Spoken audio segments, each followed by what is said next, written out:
வெற்றிவேல் முருகனுக்கு அரோஹரா.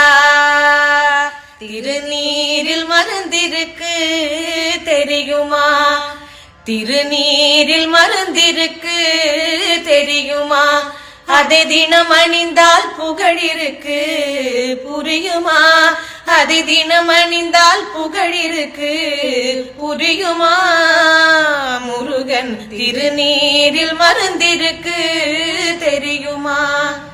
அருள் மணக்கும் ஐயனின் திருமருந்து, அருள் மணக்கும் ஐயனின் திருமருந்து, நல்ல அறிவு கண்ணை திறந்து வைக்கும் மறுமருந்து.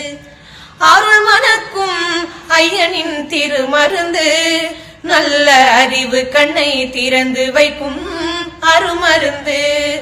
அன்பு வழியில் வாழ வைக்கும் பெருமருந்து.